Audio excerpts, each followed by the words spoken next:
এবার আপনি বলুন। এই যে একটু আগে উনি বললেন না, একজন মায়ের কাছে তার সন্তানই সব থেকে বড়, ঠিক সেরকমই আমার কাছে আমার মেয়েদের প্রতি দায়িত্ব সবার আগে। সবাই বলে আমি সিঙ্গেল মাদার, সিঙ্গেল মানে একা, কিন্তু আমি মনে করি আমি একা নই। আমার সাথে আমার 2 মেয়ে আছে।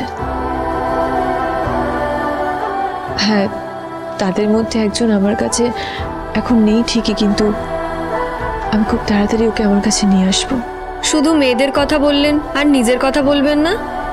নিজের কথা আর কি বলবো, এখন আমার সবটা ঘিরেই আমার মেয়েরা আছে। তবুও কোনোদিন যদি প্রেম আসে নতুন করে, কেউ যদি আপনার প্রেমে পড়ে? না, এই জীবনে সেটা আর হবার নয়। নতুন করে সেই জায়গা আমি আর কাউকে দেব না।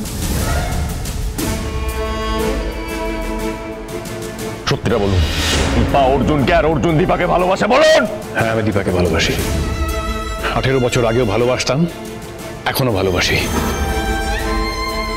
আপনি কি তাহলে জীবনকে একটা সেকেন্ড চান্স দেবেন না? কোনোদিনই প্রেমকে গ্রহণ করবেন না? প্রেম হোক বা প্রেমিক, এর দুটোরই কোনো জায়গা নেই আমার জীবনে।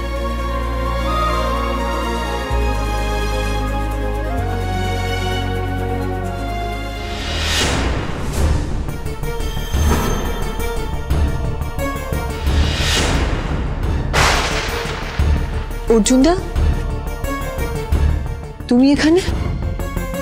তোকে নিশ্চয়ই বলে দিতে হবে না আমি কেন এখানে।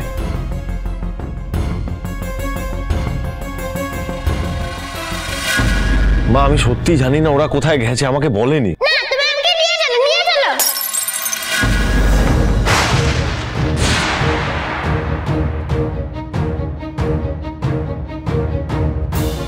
রূপা মা, আসতে পারি? হ্যাঁ, আসুন। আরে রূপা তো দেখছি খুব রেগে গেছে। এক্সকিউজ মি, আপনাকে তো ঠিক রাখি মিত্র। আমি থানা থেকে এসেছি, আমি দেখতে এসেছি আমার বন্ধু রূপা কেমন আছে। ও আচ্ছা আচ্ছা, তোমরা কখন এসেছো? এই তো মা, জাস্ট এলাম। Happy new year Rupa. Happy new year. কিন্তু তুমি কে? আমি রূপার ফ্রেন্ড, আর আমি রূপাকে নিউ ইয়ারে উইশ করতে এসেছি। ও, কিন্তু রূপা তুমি এত চেঁচামেচি করছিলে কেন?